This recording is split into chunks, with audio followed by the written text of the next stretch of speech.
Hi, everybody. Angel Cicerone here, and we have a very special guest today to talk to you about success during COVID.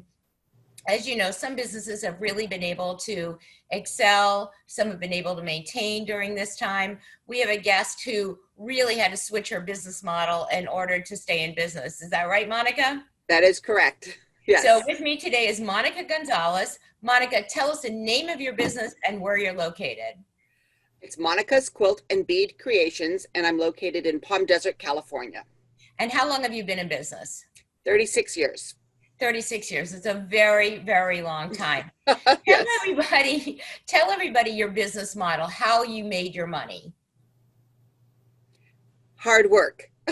Just Hard work. no, literally hard work. Yes. I know. Coming to work every day, being on site. Yes. Working hard.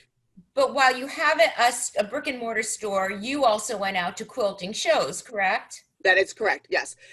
Being in a tourist area, our summer months are horrible when it heats up and everyone's saying, oh, it's 126 degrees out in the desert. Nobody comes.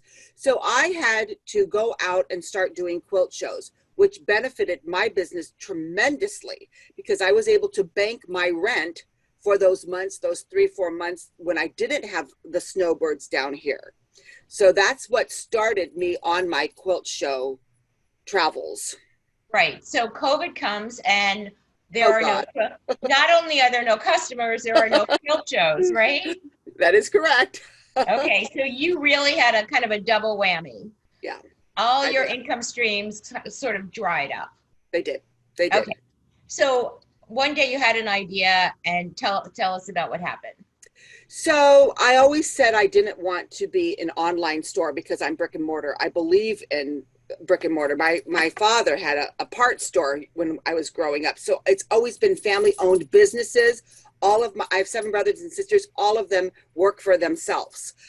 So it's just been inbred in me to do this. And I thought, so what am I going to do now? I never say never wanted a website that where people could buy from because I considered that another job and I already have enough jobs. So I thought, okay, so now I'm going to have to work at this. So we started building our website. We had a small one, but we started increasing it. And then I started doing live Facebooks, videos that would show different products and different things. And so my poor web girl had to make sure those products were up on the web when I would talk about them.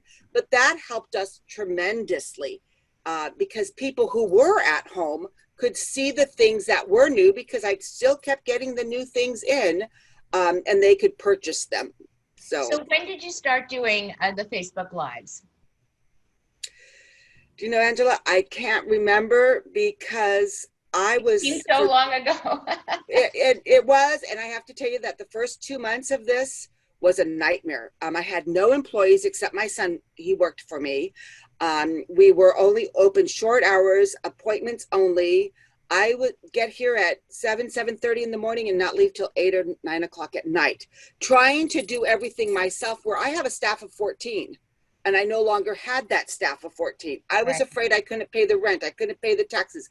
Well, everyone had those fears. Yeah. So how often did you do the Facebook Lives?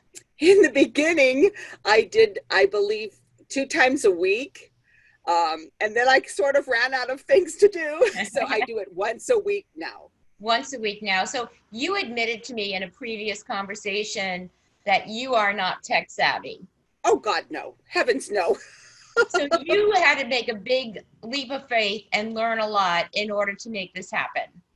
Yes, and I did rely on my son, and my web girl, Mary Gorfine, is amazing. She's one of my employees. I got lucky, and she is a phenomenal quilter also, but she likes to do this.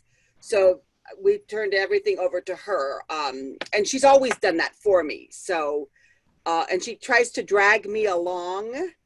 Like I was worried I wasn't going to get on Zoom this morning, but I've done a couple Zooms. So my son had programmed that in. So yeah, it has been a huge, huge change in my life. It's not what I want to do. So regardless of whether you want to do it or not, you did it for the sake of your business. So I applaud you for that.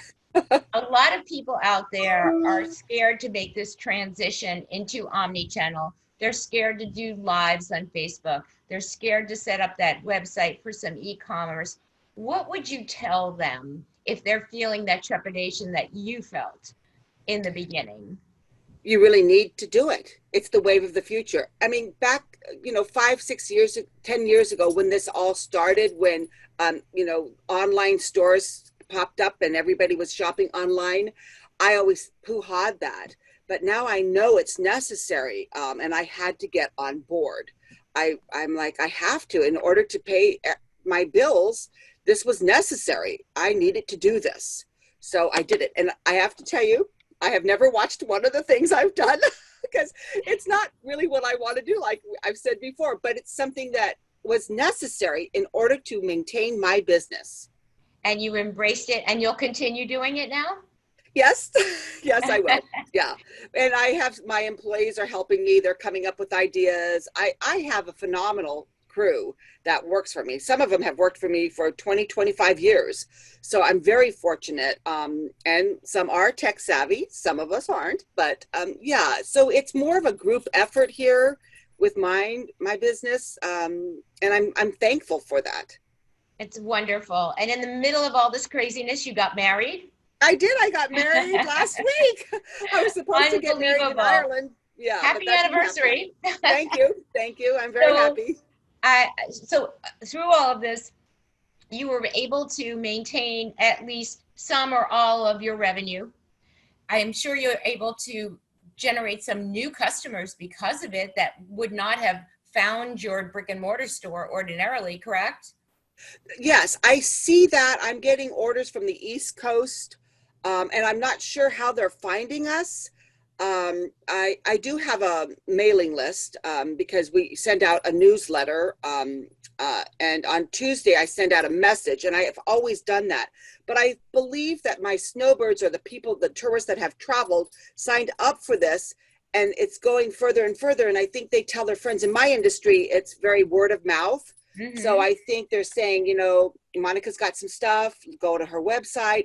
So it has increased, which, I was doubtful, I have to tell you, but I'm thankful now You're a that I believer did now, this. right? I am a believer. Unfortunately, yes. I love your story, Monica. I want you to look in the camera and I want you to tell somebody who's fighting that fear of doing this, tell them give them a piece of some motivation or a piece of advice. If you want to pay your bills, you're going to have to step up to the plate. There you go. Couldn't be any simpler than that, Yeah, right? you do. You have to. I mean, the bills keep coming and times are changing, and I guess us dinosaurs need to start moving a little Change faster with and it. catch up. Yeah. I, Yes. I want to applaud you for what you've done. You are absolutely the definition of how people need to change with the times. Maybe we were all forced to do it right now, but Yeah. nonetheless, you got it done. And Monica's Quilts is still with us. Yes, I am. Congratulations. Great Thank you. speaking with you. Thank you.